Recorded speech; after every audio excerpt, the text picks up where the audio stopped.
A massive fraud scandal that exploded during the COVID era is once again putting Congresswoman Ilhan Omar under intense political scrutiny. But before diving in, it's important to separate established facts from allegations.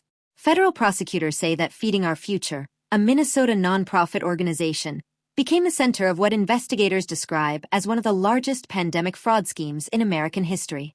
According to court filings, individuals connected to the network allegedly claimed reimbursement for millions of meals that were never actually served to children. Authorities estimate that nearly $250 million may have been stolen from federal nutrition programs designed to help vulnerable families during the pandemic. Multiple convictions have already been secured, and several defendants have received lengthy prison sentences. Now, as more details emerge from court proceedings, political opponents are asking whether elected officials had any interactions with individuals later tied to the scheme. Among the names repeatedly mentioned in political debates is Representative Ilhan Omar. Critics argue that questions remain unanswered regarding contacts between Omar's office and people who later became subjects of federal investigations. Supporters, however, insist that no evidence has been presented linking Omar to the fraud itself. That distinction is crucial. While the fraud case is very real and has resulted in criminal convictions, no public evidence has directly connected Omar to the theft operation, and she has not been charged with any crime. Yet as new testimony and political attacks continue to surface, the controversy shows no signs of disappearing anytime soon. If you're following this case, subscribe and turn on notifications so you don't miss the next update as new court details emerge. A massive COVID-era fraud scandal in Minnesota is now pulling Congresswoman Ilhan Omar into a growing political storm. But here's the key distinction. The fraud is real. Omar's direct involvement is yet to be proven. At the center of the case is a nonprofit called Feeding Our Future. U.S. prosecutors say the group and its network exploited pandemic food relief programs meant for children during COVID-19. According to investigators, fraudsters claimed reimbursement for millions of meals that were never actually served. Authorities estimate nearly $250 million may have been stolen, making it one of the largest pandemic fraud cases in American history. Amy Bach, founder of nonprofit Feeding Our Future, was convicted in March 2025 of conspiracy, bribery, and wire fraud. Amy Bach has been sentenced to 500 months in prison for her lead role in a $250 million fraud scheme. Amy Bach spoke to the media from the Sherburne County Jail. "I struggle to believe that she wouldn't have known," Bach said of Omar.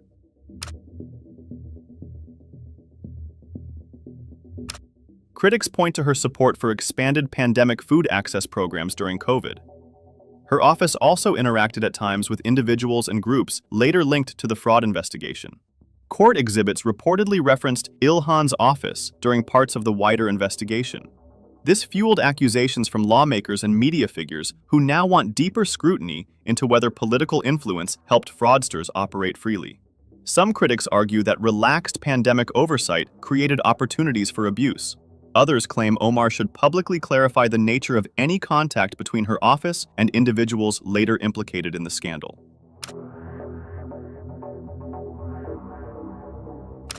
As of now, Ilhan Omar has not been charged with any crime. The court's conclusion of her participation in the fraud has yet to happen. No evidence presented publicly so far directly links her to the alleged theft operation itself. Omar has dismissed the allegations as politically motivated. She says pandemic food flexibility measures had bipartisan support and were implemented broadly during the COVID emergency. The controversy now sits at the intersection of law and politics. For some lawmakers, the issue raises questions about oversight, political access, and accountability during massive COVID spending. While for others, among whom are also Omar supporters, it reflects what they see as an attempt to turn a fraud case into a political weapon.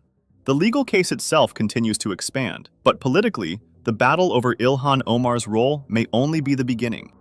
These are not victimless crimes. Sometimes the most vulnerable people in our community are the ones who suffer when we don't take fraud seriously.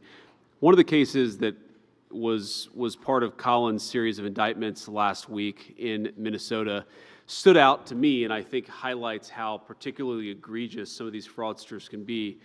And it's a man who was supposed to be providing services to allow elderly people to live full and independent lives. And what happened instead is that the man who was supposed to provide these services, reimbursed by the Medicaid program, was providing nothing. no services, no help, no check-ins, and the very man, the vulnerable elderly man that he was supposed to be protecting and looking after, was reimbursed by the taxpayer in order to do exactly that. That man died. And one day before he died, after months of being neglected by the caretaker who was getting reimbursed by the American people, one day before he died, he submitted his final reimbursement for services he never provided for a man he never cared for.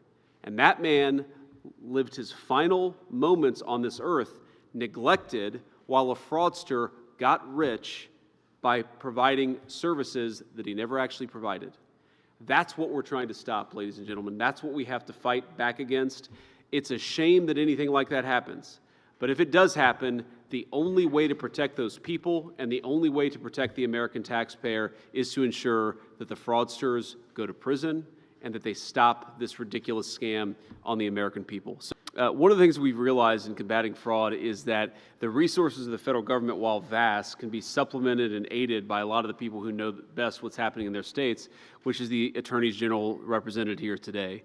And they have a lot of legal resources, they have a lot of prosecutorial resources, and of course they have the desire to prevent fraud as much as we do. And so I appreciate these leaders for being here, because we're going to work together, state and federal government, to try to combat fraud. I'm particularly gratified here that this is not a partisan effort. I believe we have a couple of representatives from the attorney generals in Connecticut and Oregon. And as I've said repeatedly, this should not be a partisan effort. Everybody should care about fraud. Everybody should care about rooting out fraud. Everybody should care about saving the American taxpayers' money. And importantly, everybody should care about actually protecting the programs that only work and are only properly funded if the money funding those programs isn't being stolen by fraudsters. So let me just recap for the benefit of our friends of the media. In just 2 months, we exposed billions of dollars in benefits that have been stolen from the American people. We referred over $22 billion in fraudulent small business loans back to the Treasury for collection. We deferred more than $1.3 billion in fraudulent Medicaid reimbursements that were coming from various states, particularly California. We put a 6-month hold on enrollments for new hospice and home health care providers because so many of the newer hospice providers were not actually providing hospice services, but were just focused on fraud. So we're going to cut that out for a little bit and try to get to a place where we can actually certify that the people providing hospice services are actually providing those very necessary and important services. We recovered taxpayer funds from the $135 billion stolen after the floodgates were open in the immediate aftermath of COVID. We have found $6.3 billion in suspected fraudulent government contracts, which were mostly awarded during the last administration, and that has stopped.